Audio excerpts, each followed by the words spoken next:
Coach, obviously you guys have quite a chore with this LSU offense kind of coming together. What are your thoughts about them offensively? What kind of stands out? Well, I mean, they're explosive. They're explosive team, and it starts at the quarterback position. Joe Burrow's a great player. I mean, he plays hard. He's accurate. He throws great deep balls. I mean, he leading the offense, doing a great job. And then they've got a core running backs, core receivers. They're good up front.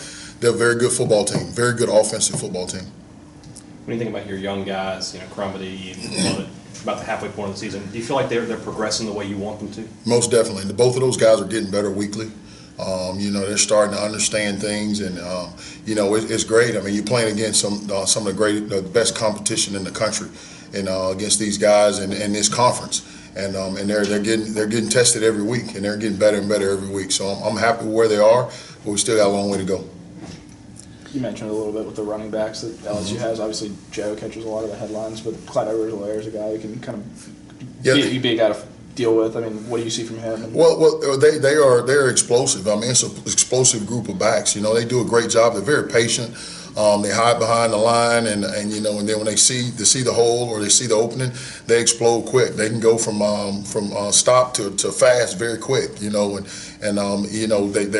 low, and they run strong and run hard. So it's a great group of running backs, and they're very physical. And we're gonna have to do a really good job of tackling and wrapping up and rolling and getting them on the ground.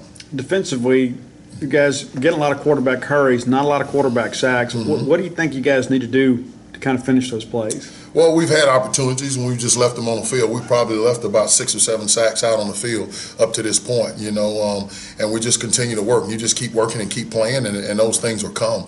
They work hard every day in practice. We work hard every week at getting better rushing the passer, and that'll come. But part of it is you have some experienced guys on the edge, but you have some young guys inside, and those guys inside are still learning how to transition from run to pass and get to the quarterback. So we're getting better, but like I said, we still got a long way to go.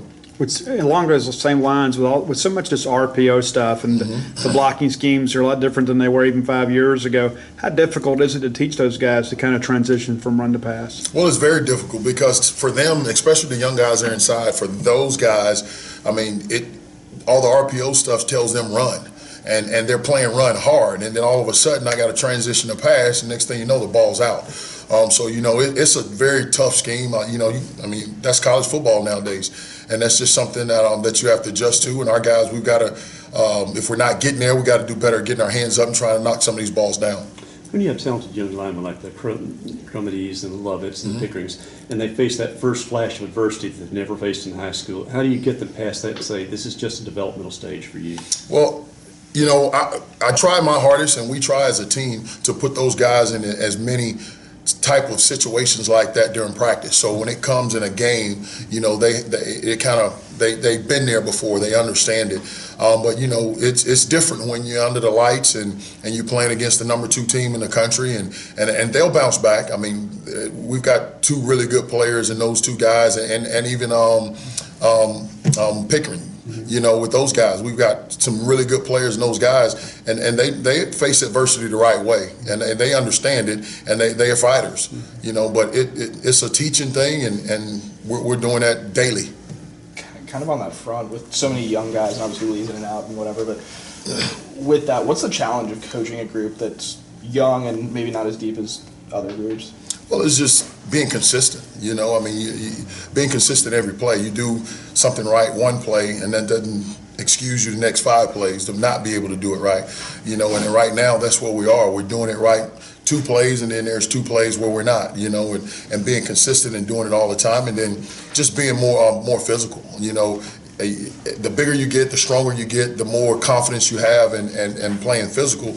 And those guys are getting there. They're getting there, and our strength staff is doing a really good job, and they're getting big and they're getting strong, and so they're starting to develop the confidence. How much of that consistency just comes with game reps? Yeah, I just think it's time. It's over time. I don't think you just, you snap your finger and all of a sudden they're doing everything right. I think, they have to go through their bumps and bruises and their mistakes, and you just try to minimize the mistakes, and you try to make the mistakes not as big and doesn't cost you as much.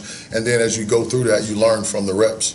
What do you think of Kobe Jones, kind of his development at? Where does he stand in his career, where he should be, where you think he's going to be? Well, Kobe's done a good job, and you know, that's one of the things that we've talked about with him is just like I've talked about with the group, is we've got to be able to transition from run to pass quicker, and that's one thing that he and I have talked about and we work on in practice. But I think he's coming along. He's doing a good job, but there's always room improvement for everybody, and that's what we work on daily.